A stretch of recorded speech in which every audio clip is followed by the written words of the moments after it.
Well, I'm joined in the studio by somebody who actually does understand the online world, does understand the tech world. I'm joined by our own Zia Youssef. Zia, let's just start to begin with this idea that somehow it's going to protect children.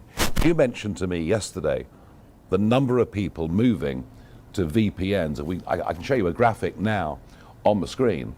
There's been a massive increase in people going to VPNs. What does this actually mean, Zia?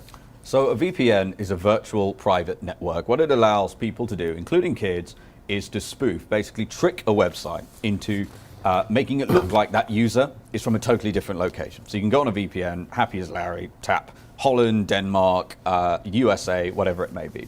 And as soon as you've done that, you defeat not just these age controls that this legislation has brought in, but it also defeats, really important, and if you're a parent, it's really important you know this, if you're using your internet service provider's parental controls or monitoring systems, the ones that Sky, Broadband, BT, they'll provide you, it defeats those too. And as you said, it is the tech-savvy 13, 14, 15, 16-year-olds who will run rings around these ministers, who frankly dinosaurs, who don't get this stuff. And I want to go a step further than that. Not only does it send young people to VPNs, which also then, by the way, takes them in much more likely to go into places, the dark web, which make the ordinary web, not that there aren't horrors there, pale in comparison. It's a nightmarish hellscape.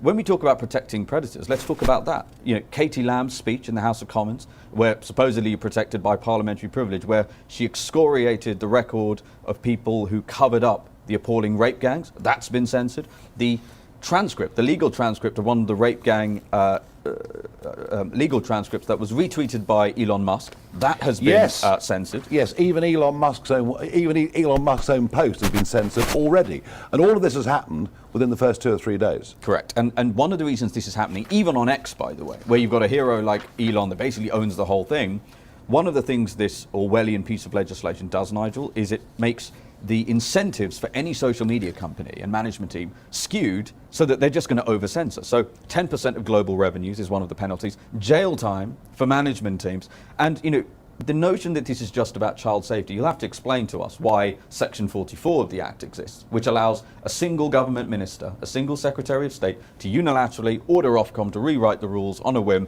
without parliamentary scrutiny. You'd have to explain why Section 179 exists, which creates a threshold where it is illegal to say something you know to be false, which causes non-trivial psychological harm. Think about that as a threshold relative to incitement for violence. And by the way, we know this Labour government, and I know it's the Tories who birthed all of this and passed it, this Labour government love locking people up for things that they say.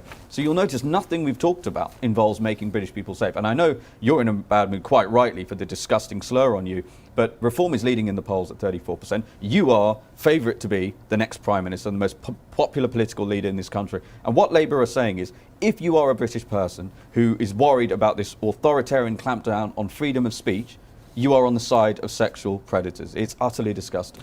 It is, and worse than that, if it is just to protect children, why are they setting up an elite police unit that will monitor what we say about illegal immigration and indeed about asylum hotels too?